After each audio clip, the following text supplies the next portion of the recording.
Great. We are now moving on to week 4. Our learning goal: enhance creativity and engagement by designing interactive classroom activities using Canva. Take either task 1 or 2 to complete this week's task. As always, post links and discussions on the communication tab. I want you to pick one that obviously is best for what you're teaching this week.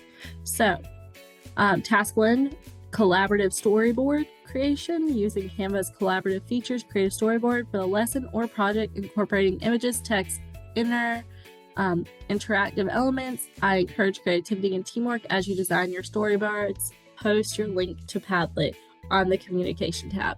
I used to do storyboards a lot when teaching history or geography. So I'm going to go here and I'm going to just type in storyboard, and I'm going to show you how you can share a storyboard amongst children. Like, they can get on there and then they can share the link with each other.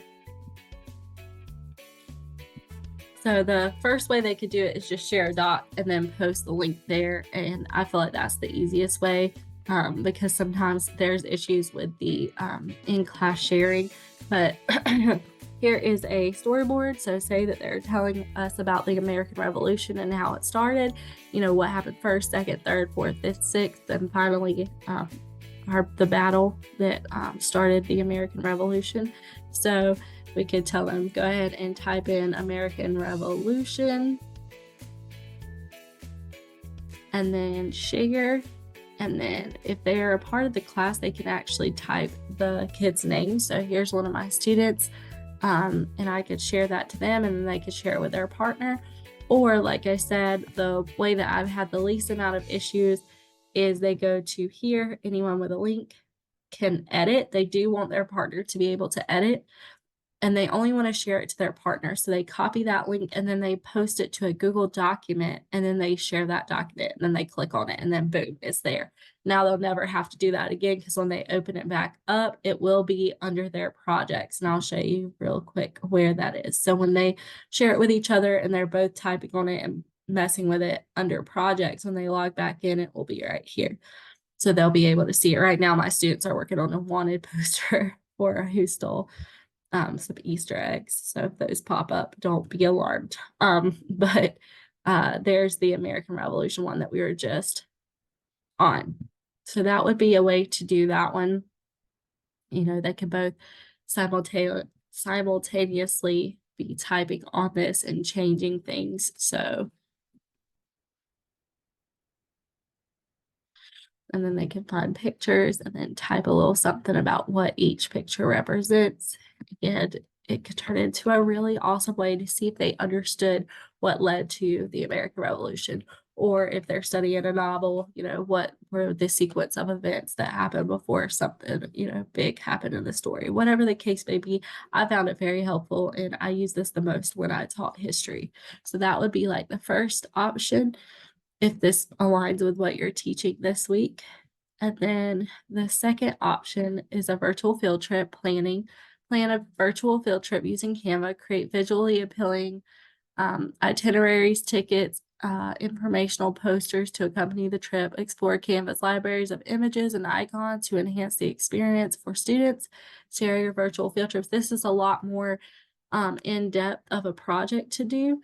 But again, I taught 7th grade social studies, and we would travel around the world. And once I did this one time, I could use it for the next year. So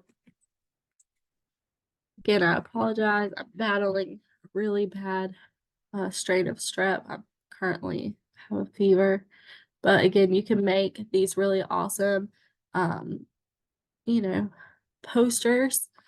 I traveled to the Middle East, Southeast Asia, Europe when I taught 6th grade. So there's lots of different little posters you could post on the walls in your room. And then you could also find tickets and have them, you know, have the different tickets to the different places. I think that I did one time a passport. I wish I could find those, but yeah, there's different tickets which are super cute, and you can change them for different things. And this would be really easy to print and hand to your kids when they walk in, especially if you're like K through 2. You could use these tickets, and you can laminate them and then use them every year. Just do 20 of them, you know.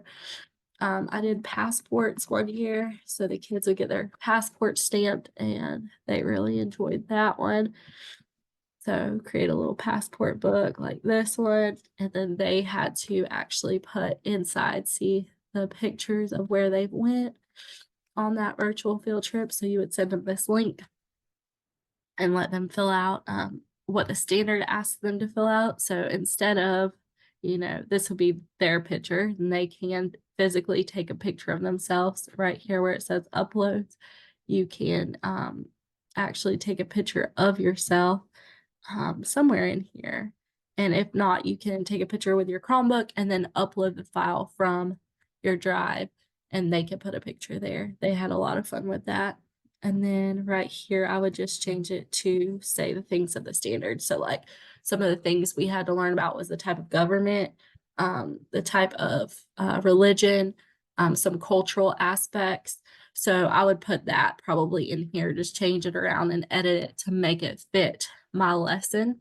But that's how I would do a virtual field trip. And then you could add a PowerPoint on their Google Classroom that has the links to like YouTube videos where they could actually go, or Google. I've always done like Google Earth, where they could actually drop the little guy in a town in like Saudi Arabia and see, how it looks over there, or like the Taj Mahal in India. So there's lots of really cool things that you could do with this and make it a big lesson, but this one definitely would be more work, and I would recommend it for someone that, is doing a unit on a certain part of the world. Other than that, you guys can give me, your honest feedback. Where would we use a virtual field trip that aligns with our standards? I'm not really sure how we could use it in math, or how we could use it in um, language arts. Maybe if you're reading a book that takes place somewhere, maybe like that. But let me know what you guys think. Thank you guys so